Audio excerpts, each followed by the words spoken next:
Hello friends, મારું નામ છે Mihir Desai. I represent FinSecure Consultants. We are loan advisors, loan consultancy services ની અંદર અમે લોકો બિઝનેસ કરીએ છીએ અને mainly we are into secure loans category. આજે આપણે વાત કરશું હોમ લોન અને હોમ લોનના પ્રકાર. કેટલા વિભિન્ન પ્રકારની હોમ લોનો હોય છે અને કયા પ્રકારનું પ્રોડક્ટ આપણે શું જરૂરત માટે લેવું જોઈએ. એક હોય છે હોમ લોન, જે ઘર ખરીદવામાં આવતું હોય છે એના માટે લોન લેવામાં આવતી હોય છે.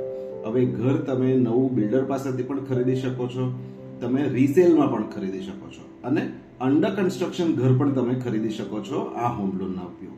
બીજું હોય છે પ્લોટ તમારી પાસે છે અને તમારે એ પ્લોટ ઉપર કન્સ્ટ્રક્શન કરવું છે તો હોમ કન્સ્ટ્રક્શન લોન હોઈ શકે, જ્યાં કન્સ્ટ્રક્શનના સ્ટેજ અનુસાર બેંક તમને નાણાં ધીરે છે અને પાર્ટ પેમેન્ટ્સના રૂપમાં ડિસ્બર્સમેન્ટ થાય છે જેમ જેમ તમારું ઘર બનતું જાય છે તે રીતે. હોમ ઇમ્પ્રુવમેન્ટ ઓર એક્સટેન્શન લોન પણ હોઈ શકે, જ્યાં તમારી પાસે ઓલરેડી તમારું ઘર બનેલું છે, એની અંદર તમારે ફર્ધર રિનોવેશન્સ કરવા છે, ક્યાં પછી એ ઘરને મોટું કરવું છે તો એના માટે પણ હોમ લોન હોઈ શકે છે. ચોથો પ્રકાર છે ટોપઅપ હોમ લોન, જ્યાં તમારા એક્ઝિસ્ટિંગ ઘરમાં જ્યાં તમે રહો છો ત્યાં તમારે ઘરને મોટું કરવું છે અથવા પછી એનું વેલ્યુએશન વધુ થઈ જવાથી તમારે ફર્ધર ટોપઅપ લેવું છે એ જ લોનની ઉપર, તો તમે એ ટોપઅપ હોમ લોન પણ લઈ શકો છો. અને પાંચમો પ્રકાર છે બેલેન્સ ટ્રાન્સફર હોમ લોન, કે એક બેંકમાં ઓલરેડી મારી હોમ લોન ચાલે છે પણ જ્યાંના ટર્મ્સ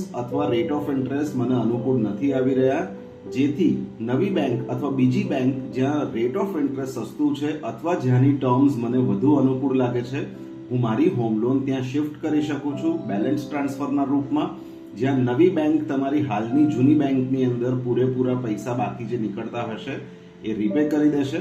પ્લસ ઇન કેસ તમારે જો એની અંદર ટોપઅપ એડ કરવું હોય, જો તમારી પ્રોપર્ટીનું વેલ્યુએશન સપોર્ટ કરતું હોય તો ટોપઅપ પણ તમને નવી બેંક આપશે, જેને કહેવાય છે HLBT પ્લસ ટોપઅપ લોન. તો આજના વિડીયોમાં આટલું જ.